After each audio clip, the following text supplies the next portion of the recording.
All Eyes on Fishing with Mitch Peterson, Josh Sheldon, and Brad Qualley, leading you to the next level.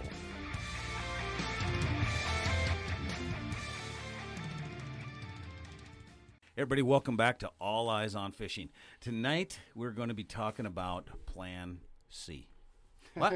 Plan C? Yeah, Plan C. Wait, is that what you take when you're with your girlfriend? Oh, no, wait, that's Plan B. Sorry. I was confused. Yeah, stupid. It's going to be one of He those would know. nights. It was way after his time. Yeah. Anyway, Plan C. What the heck are we talking about, Plan C? Well, we're going to make you a better fisherman by fishing Plan C. Yeah. Seriously. I am serious. We did this. Well, we've done it in the past quite a bit, but I'm telling you, last week when we were on the water, we did 3 days of Plan C. As tournament directors. Yes. And not participants, but as tournament director. Yes. Tournament director Mitch Peterson. So what we wanted to do, and we've done this before, and it's hard to do when you know where fish are and you want to get to your spot and go catch them. But what happens when it's just packed with boats or the fish aren't there?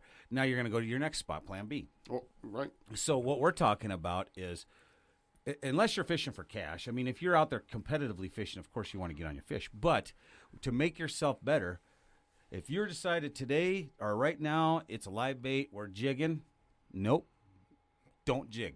Go do something different. Learn that lake. Learn something different and just know whatever Plan C is, what you're scratching in your head to try to do later on in the day when you're not figuring out the bite, start with that. Yeah, no, I like it. Yeah. Right? Seriously, it makes you better. Yeah, you go to the bait store, they don't have leaches. Shit, what am I going to do now? That's right? Plan A. Yeah, no leeches. So now you're like, oh, crap. All right, well, then I'll take, minnows. Yeah, we're down on those too. Okay, so now you got 24 crawlers. Now what do you do? Right? If you're going to do slip bobbers was going to be the plan. And we're going to slip bobber leeches over rocks. Well, we were going to start off, our Plan A was we were talking about pulling bouncers because we just know it's going to go crazy. And we're going to pull bouncers. And we decided, no, we didn't pull one bouncer. We ended up casting into we were casting some shallows, but then we also casted some saddles. Yep, drop offs. And we did slip bobbers.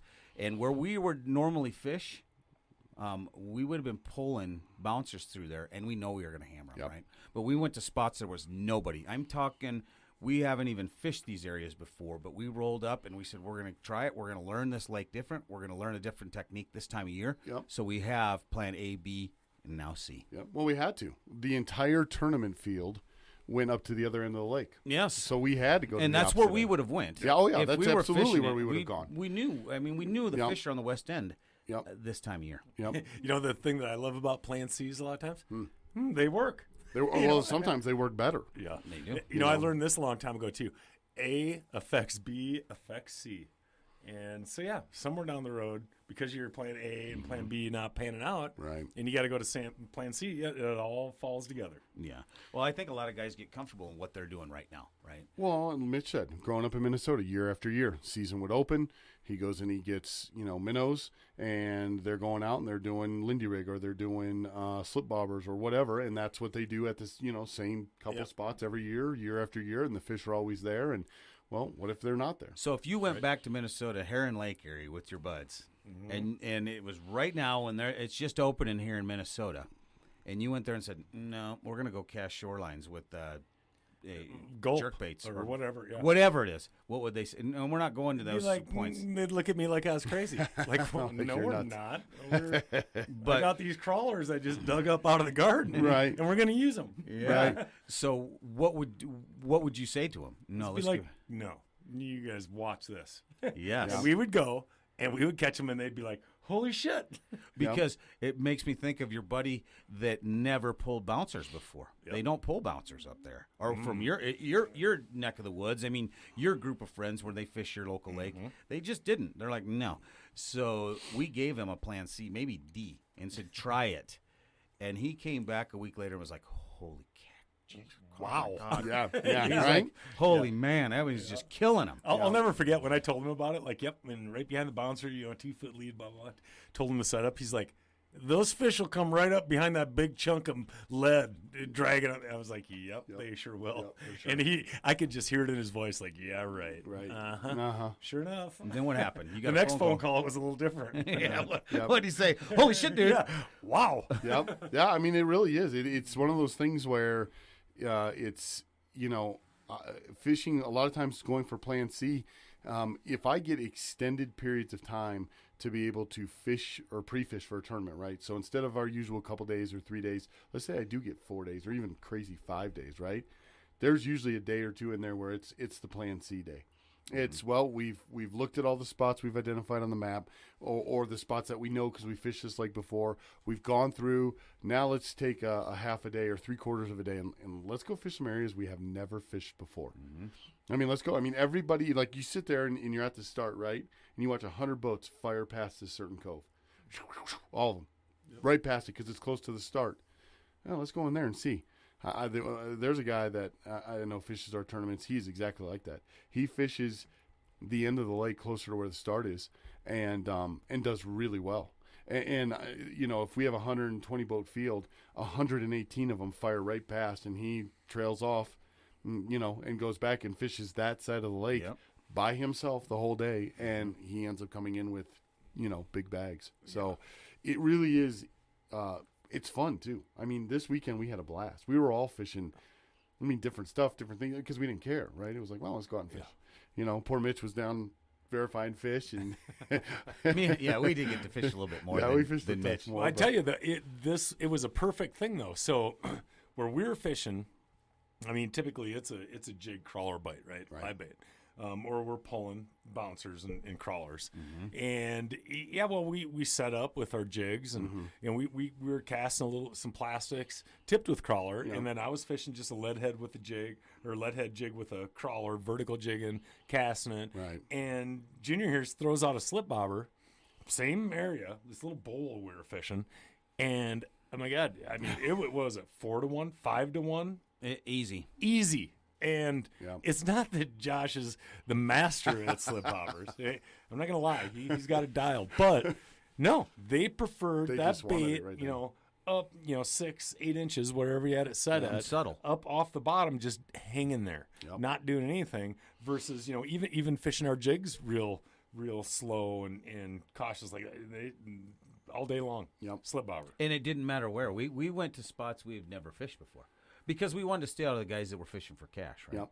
But I tell you what, because we did that, and I probably got about 5 more spots now that I would go. I'm like, yeah, those are good spots. Right. Well, and I know one thing too. We go out there jigging because that's the bite. That's plan A. I'm going straight to plan C just to see. Yeah, because I love test it out. fishing a slip bobber. Oh, yeah. Well, and plan C also isn't just how you fish; it's where you fish. And like we were talking about, you're somewhere else, but we combined all of Plan C. Remember on I don't remember what day it was, but we were fishing an area that we had fished before, but was with the water level being so high was way under. And I was like, guys, I just want to do crankbaits. I just want to pull crankbaits through the tops of these trees. Let's just make a couple passes before the end of the day, and then let's go. And I don't know what did it take us, 15, 20 seconds, 30 seconds, I think, on that one when we got them all out finally for us to catch a fish, and then another one, and so it was kind of crazy because that's what we were doing. We're like, all right, well, we know we could catch fish doing bounters, let's say, throughout this area. But man, I don't know. Something tells me that we could get fish on crankbaits here. Yeah. We threw out the crankbaits, and it didn't take long before we were catching fish on crankbaits. We just didn't fish it long. Right. No, we would've didn't caught have fish, time. Yeah. No, I mean, we fished ran it for out of like time, and the 20 weather got bad. minutes. Yeah. And probably caught 5. Yeah. That's pretty good. I mean, and it was quick, I mean, and we were hung up a bunch of times. If we wouldn't have gotten hung up in the trees, we would have been, we went back to go get baits and stuff. We would have probably done even more. But we were just trying to fill out the spot and see how high the trees came up in the water column and all that. And man, I'll tell you what, once we did start to dial it in, it would have been, I think, just nonstop. But that was probably even plan D at that point. I mean, I think that was the third or fourth thing we'd done that day. Yeah, no, you're right. And, and you touched on it a little bit. It doesn't necessarily mean that let's say it is a bottom bouncer bite, right? And you're like, I'm going to fish bouncers because I know I'm going to catch them. Yep. Well, that's okay. Plan C can be different locations. Go find your other parts of the lake so you can either change up presentation, but fish other areas, because what it's going to do is just make you learn that lake better. Instead of always going to the memory of where fish are, go find more. And you'll find spots that, okay, there's a lot of trees here. I can't fish my normal presentation here, but I wonder if I can cast above them. Yep. You know, or whatever it is. Well, there's that.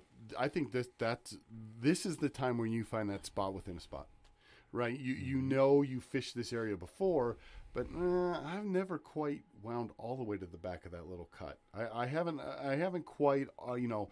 Let me see, because I know for me a lot of times I'll start wandering back, and it starts coming up and getting shallow. You'll turn. And it's like, because it can get tight to turn around in some of those, right? Or either that or you're trying to back out. And so I'm like, and you turn around and you maybe pitch a couple plastics up in there or something and turn around and come out. But now you should park there and cast plastics. If you park there, cast plastics, cranks. I mean, Whatever. we were catching fish, doing some crankbaits coming around offshore, and that slip bobber. I mean, if you sneak up into some of these cuts and throw that slip bobber back in there, some of them are deeper than you think, especially for our lakes.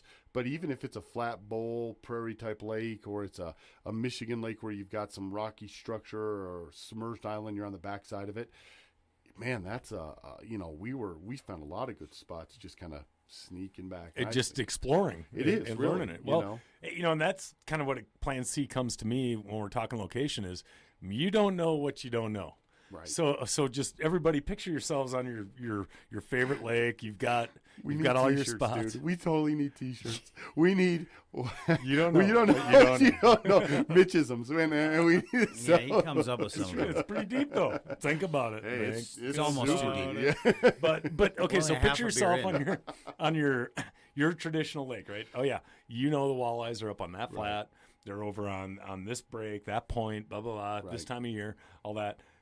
So you think you know where the fish are? I promise you, the walleyes are in way more places than what you and everybody that fishes that lake has realized. And that's what I mean by Plan C. Mm-hmm. Like if you've got that traditional flat that's maybe 12 feet deep, it's big, 100 yards long, and you like to drift over it, Lindy rigging or whatever.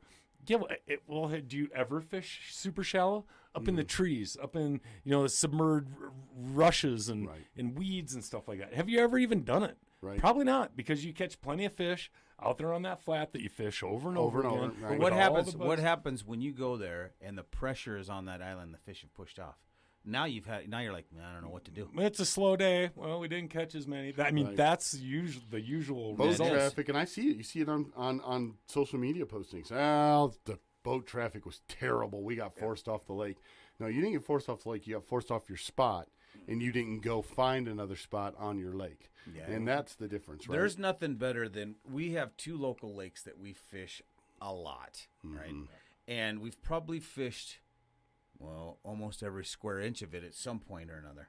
But because over the years, we've forced ourselves, because we're in the Denver metro area, you can imagine the pressure. And they're not big. And there's tons of pressure to go with. Tons of pressure.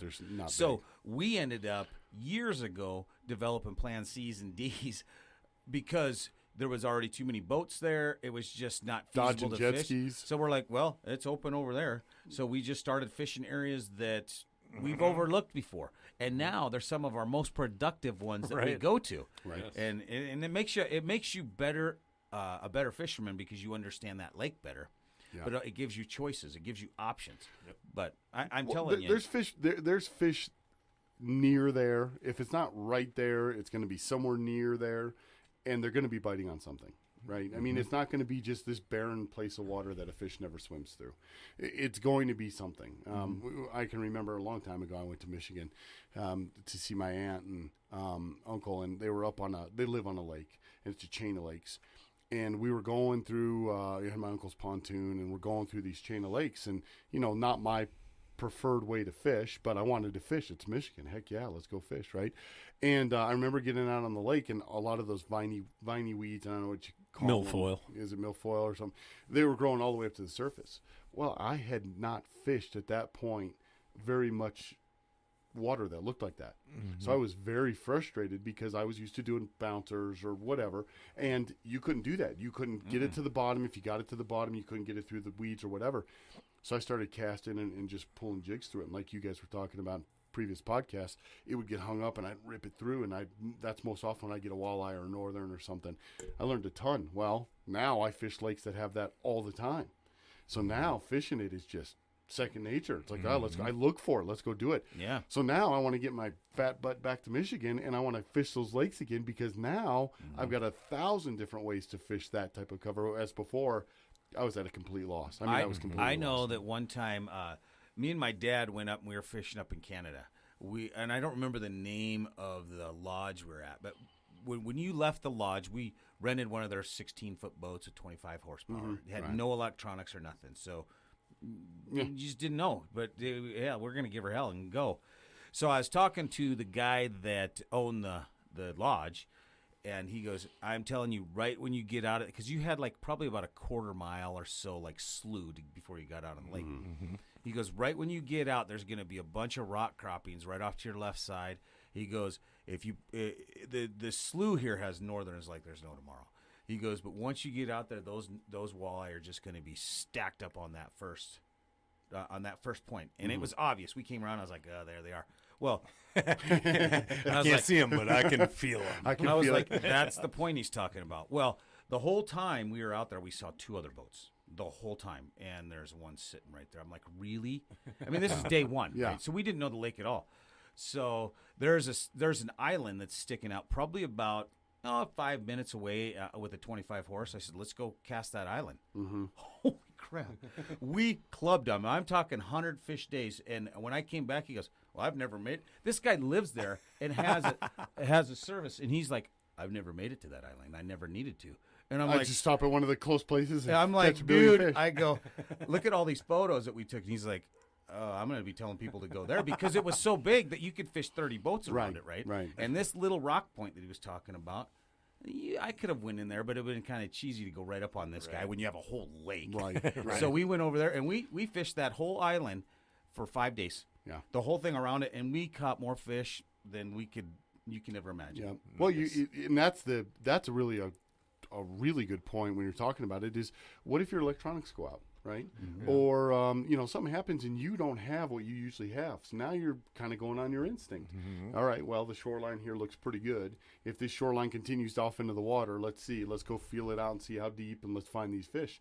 I mean, I still do a lot of that. Look, I think we all do, right? You look and you say, that looks pretty good over there. Definitely then you take do your that. electronics and you verify it. Yeah. But if you don't, you better start, you better have a plan C when it comes to your equipment. Fishing that tournament a few years ago where all my batteries went out, except the crank battery, right? So I had no electric. So I used drift socks galore hanging off my boat and the kicker motor to get me slow enough for the presentation I was doing, and then taking second in the tournament. Well, I was screwed, but that was plan like Z, because I mean, I had nothing. I went and bought batteries, wore them out. I didn't know the charger had broken. The charger looked like it was still working.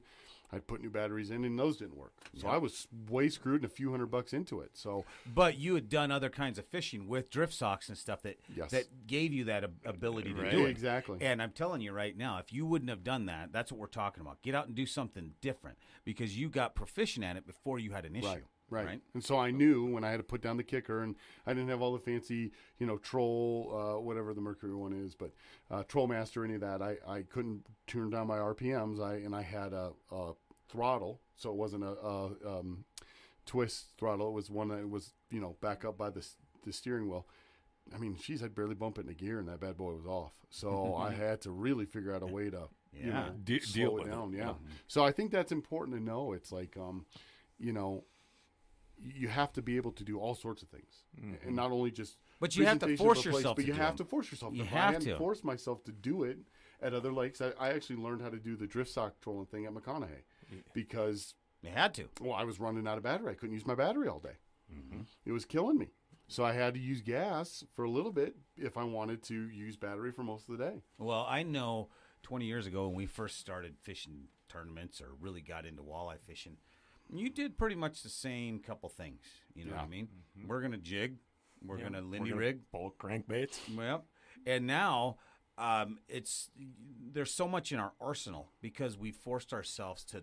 Tournament fishing really makes you do that, though, because you really have to. Because you got to fish any condition, any time. Yes, you can't be like, it's kind of crappy day, I'll go tomorrow. Yeah. No, you have to fish. So, but we've learned how to do numerous different things, and it's really been beneficial. That's what we want you guys to do. Yeah. Force yourself to learn other stuff, because there's so many great presentations out there. Oh, you yeah. know, you just have to take the time to do it. Dude, it all comes back around. You don't know what you don't know. You don't. you don't know. Look at the resort owner up in Canada. That's hilarious. Yeah. Here's an island. You know, what is that? A half mile maybe? It's about a half mile. Yeah, so not very far. Yeah. And I've never had to he's go that far. never gone there. Never. He didn't know He didn't know. because he didn't know. Yeah. No. And Yeah, he there we didn't. go. I'm envisioning a red T-shirt with a white silk screen print of Mitch's head with his hat cocked back on his head, and it says Trucker Mitchism. style. Yeah, trucker style. It says Mitchism. You don't know what you don't You know. don't know what you And don't then the know. back it says you can't catch him from the couch. Yeah. Right there. Hotcakes. Order yours today. And then oh yeah. Oh yeah. Sure enough. Yeah, Sure enough. jeez. That Minnesota comes out, don't Yeah. you know? Oh yeah. Sure enough. Can't help it. Yeah. No, but seriously, guys, we're going to wrap this up. But get out and fish, first of all. But then think about when you're going out there what your typical day is. Force yourself to do something Yeah. different. I mean, and if you end up spending a couple hours and you don't catch anything in these new locations trying different things, don't give up on it. Right. Go catch your fish. Do it how you were going to do it that day. Go back to plan A, right? But the next time you go out, find a different sea. Figure it out because you will make yourself a better fisherman learning how to do multiple techniques, doing stuff different at different times a year. I'm telling you. Yep. Don't get comfortable. Nope. That's Because exactly it'll hurt you in the long run, you know, because at some point your spot's going to have a boat. At some point the bait store's not going to have leeches or minnows. At some point the fish won't be there. the fish won't be there, you know, the lake will have come up or dropped, and I mean, or the cold front will have moved through and they're just not biting there. It's a windy day. Whatever it is, there's Whatever a it is. multitude of factors. Yep. But get out there on the water and figure out your plan C. Hey, from everybody at All Eyes on Fishing, I'd like to thank you guys a lot for following us and sharing us, and we've had a lot of good success, and it comes from you guys. Make sure you continue to follow us on or check out our website at alleyesonfishing.com. But your questions, we love having them. We get a ton of them. We love it. alleyesonfishing@gmail.com. We want your questions, and we want your suggestions for podcasts. Yep. Check out the Next Level. If you guys get a chance, check out the Next Level. If you like our normal podcast, it's an hour plus on going into things like this and really dissecting it and going into it in greater dive detail. deep. And it's like a pack a couple crawlers a month. Yeah. It's nothing. Yeah. But we really do dive into it. So, hey, thanks a lot, guys. This has been All Eyes on Fishing. Thanks for listening. If you like what you heard, go ahead and subscribe to The Next Level. And you can hear longer podcasts and more information on all of your favorite topics. And check us out at alleyesonfishing.com for apparel, blogs, and other information. Don't forget to check us out on Facebook, Twitter, Instagram, and YouTube. All Eyes on Fishing, leading you to the next level.